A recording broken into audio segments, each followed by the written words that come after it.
Halo guys, uh, kita ngobrol sedikit soal Kris ya, atau QRIS, sebagian orang menyebutnya begitu. Ini terkait soal komentar Gibran yang mengatakan bahwa Kris akan masuk tembus ke Asia, dan ini adalah jadi prestasi bahwa negara kita menjadi produsen produk digital. Ya, sementara kita tahu lah, selama ini memang sudah banyak negara-negara di tetangga kita di Asia ini yang menggunakan metode pembayaran seperti kris ini, ya, dengan QR code gitu. Jadi ini bukan teknologi baru sebenarnya. Nah, tapi yang lebih menarik adalah komentar Gibran yang seolah gitu, ya, mengklaim bahwa kris ini adalah keberhasilan atau prestasi pribadi dengan statement seperti itu, dengan headline berita seperti itu.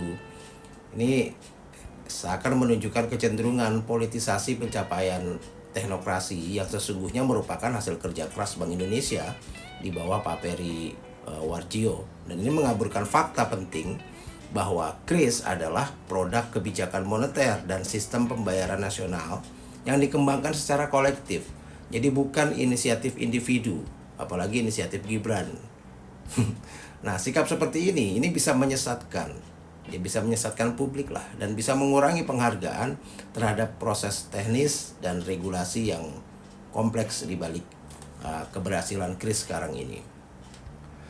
Nah, bicara soal KRIS secara komprehensif, KRIS memang membawa kemajuan signifikan lah dalam inklusi keuangan dan digitalisasi pembayaran di Indonesia, terutama bagi UMKM yang saat ini mengakses sistem pembayaran digital dengan biaya lebih rendah dan proses yang lebih sederhana.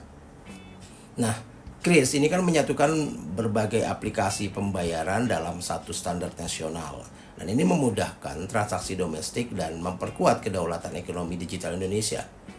Nah, kerjasama lintas negara yang memungkinkan KRIS dipakai di 9 negara Asia ini merupakan, saya rasa, langkah strategis yang bagus lah, yang patut diapresiasi. Nah, tapi kita sama-sama tahu bagaimana respon atau reaksi dari Amerika Serikat mengkritisi soal ini, yang menilai bahwa KRIS dan GPN, Gerbang Pembayaran Nasional, sebagai kebijakan protektif yang membatasi ruang gerak perusahaan asing, khususnya penyedia layanan pembayaran asal Amerika Serikat. Nah, dalam laporan tahunan tahun 2025 ini, Amerika Serikat mengeluhkan kurangnya keterlibatan dan konsultasi terhadap pelaku usaha internasional dalam penyusunan KRIS dan GPN, serta ketidaksesuaian sistem ini dengan standar pembayaran global yang sudah ada.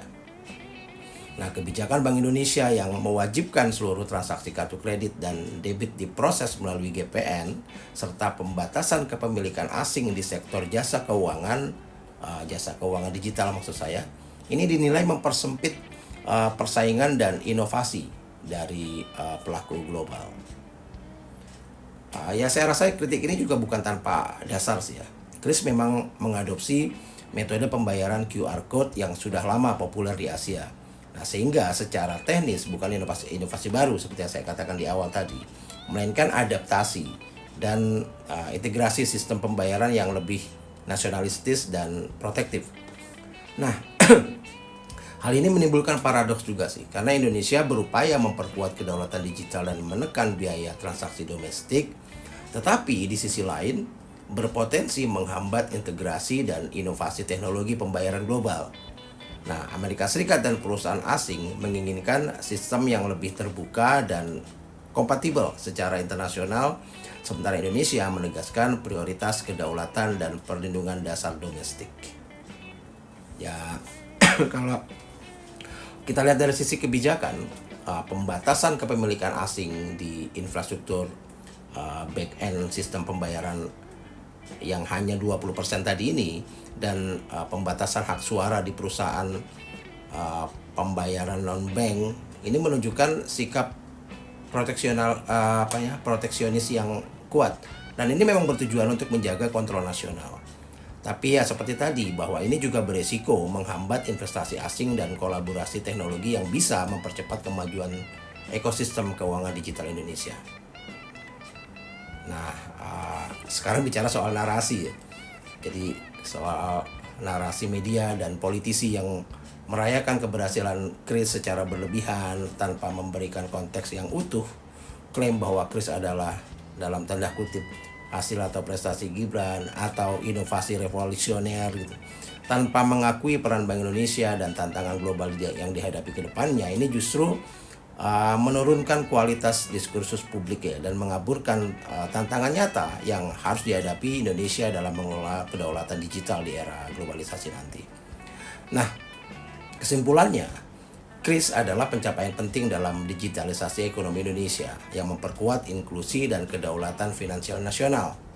Tapi keberhasilan ini ya dibayangi oleh kritik yang sangat serius ya, terkait pendekatan proteksionis yang berpotensi menghambat integrasi global dan inovasi tadi, lalu klaim politisi-politisi yang berlebihan terhadap keberhasilan Kris.